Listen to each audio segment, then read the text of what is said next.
Sawadika. Good morning and welcome to the program. This is Bangkok Post Morning Focus. My name is Napam Rungwitu. And I'm Pichai Chu Sawat. Good Napam, when we have a story today. Right. A bit of an issue between the central bank and the government. Right. As to who will pay for the debts as a result of the 1997 financial crisis. Yes. Moreover, we have more updates about Arisman Pongruangrong, who, after a long wait and 2 attempts to get bail, wretched leader Arisman Pongruangrong was released yesterday, only to be arrested again just minutes later. But before we get into that, let's take a look at this headline from Thairat newspaper. 4 witnesses of the murder of PAO president transferred to a safe house.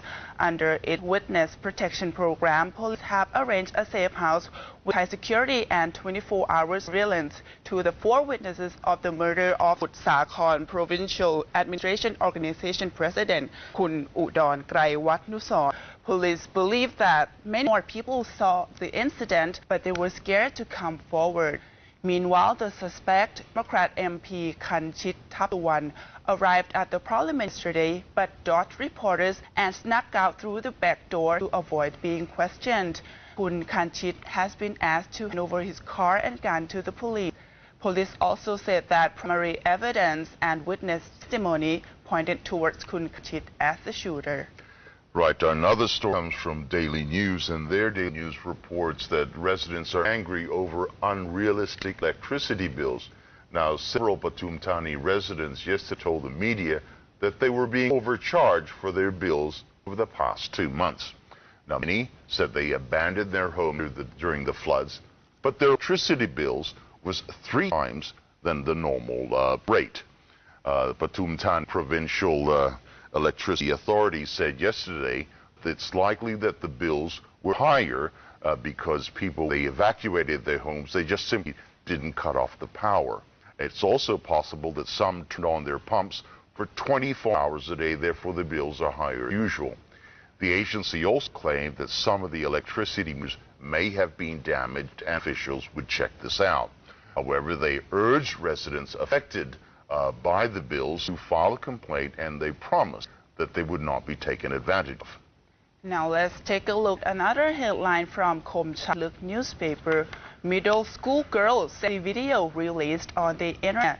The Office of Basic Education Commission, or the OBEC, has launched an investigation into the video clip that was uploaded on YouTube showing 2 middle school girls aged about 15 years old taking off their uniforms and dancing to a tune, to the amusement and cheers from the classmates, both male and female. It is only revealed that the school is based in Nakhon Pathom province, while the incident happened during the school's Christmas Eve celebration. The OBEC has threatened to take severe actions against some of the teachers who are supposed to be responsible of the action of the students. Right, this story is certainly going to be followed up, and there's going to be a lot of reaction, because apparently as these girls were dancing, a lot of their friends were cheering and actually taking clips with their mobile phones. And loaded it on YouTube. On YouTube as well. We're going on to our main story now. That's the clash over the ownership of 1.14 trillion baht in debt. Now, it appears that the government and the central bank appears to be in for a clash over this debt, which was carried over from the 1997 financial crisis.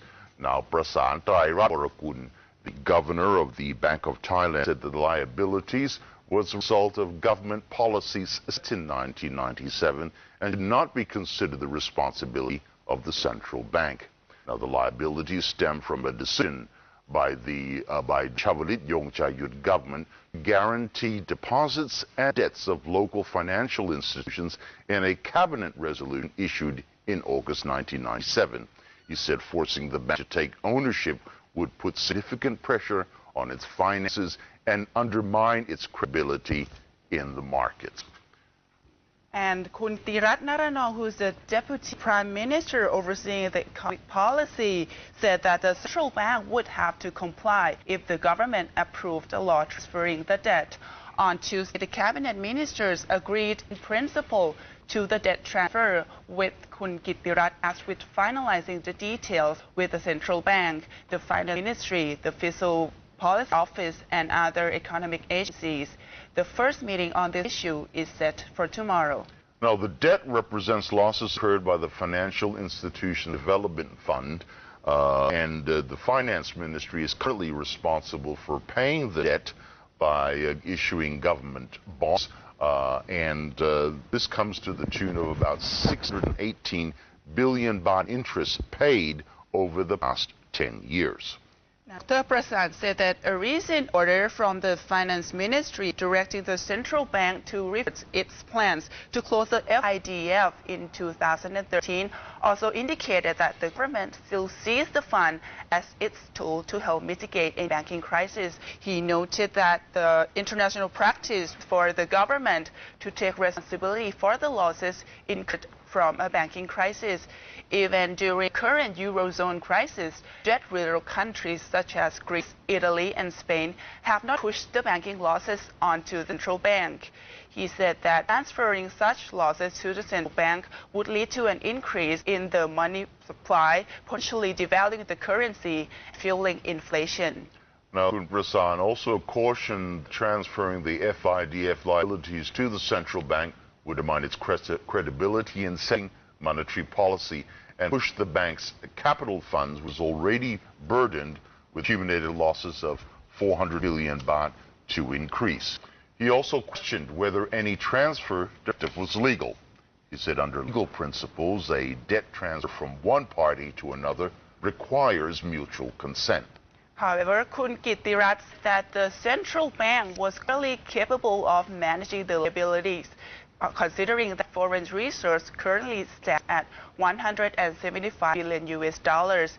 He said while the FIDF transfer would help reduce the country's public debt burden, regardless of the outcome, the government will move forward with its plan to set up a 350 billion baht fund to finance investment in new water management projects.